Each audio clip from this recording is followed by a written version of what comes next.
મારા ઘણા બધા મિત્રો સાથે મારી વાત થાય, મોબાઈલ ઉપર વાત થાય તો મને એક વસ્તુ પ્રમુખ રીતે જોવા મળી છે કે બધાને ગામડે આવવું છે.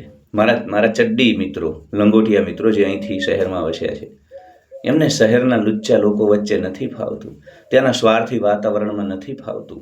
એ રાત દિવસ નોકરી કરી અને બિલ્સ પે કરવા માટે ગધેડાની જેમ દોડવાનું એમને નથી ગમતું.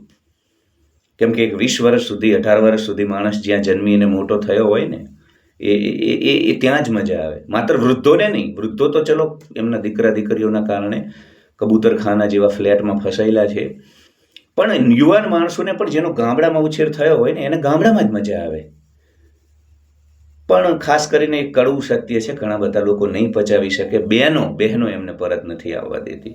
બહેનોને ત્યાં કિટી પાર્ટી કરવાની મજા આવે, 5000માં વાળ સીધા કરાવવાની મજા આવે, અનુપમા અને એકતા કપૂરની સિરિયલ જોવાની મજા આવે, શોપિંગ મોલમાં નવી નવી સ્કીમમાં જઈને ખરીદી કરવાની મજા આવે. કેમ કે શહેર એટલે મૂડીવાદી રાક્ષસનું આખી માયાનગરી. ત્યાં અનેક પ્રકારના ભોગની દુકાનો સજી છે. એટલે બહેનોને બહુ મજા આવે, પણ બિચારા ભારતીય પુરુષના ખંભે બધા બિલ્સનું જોર આવે છે. કેમ કે આપણે સમાનતાની વાતો કરીએ છીએ, સશક્તિકરણની વાતો કરીએ છીએ, જેન્ડર ઇક્વાલિટીની વાતો કરીએ છીએ, પણ આજે પણ વ્યવસ્થાઓ પુરુષોના ફેવરમાં નથી. કમાવાની વાત આવે તો કમાનારો 1 ને ખાનારા 5 છે, ને ભોગ ભોગવવાની વાત આવે તો પુરુષ બિચારો છેલ્લે છે.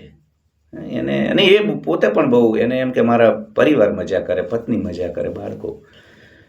એટલે ઘણી વખત જોજો, મતલબ એ શહેર જ્યાં 3,000નું રોટી કપડાવાળું જીવન જો 50,000નું હોય તો કઈ રીતે આદર્શ જીવન કહી શકાય સફળ? ખાસ કરીને બહેનોને કહું છું, જે જીવનમાં રોટી કપડાં મકાન ને 2 ટંકના રોટલા માટે 50,000 રૂપિયા ચૂકવવા પડે મહિને, એ આદર્શ અને સફળ જીવન ન કહેવાય. એ મૂડીવાદી રાક્ષસની ચાલ કહેવાય, અને જેમાં તમે ફસાયા છો.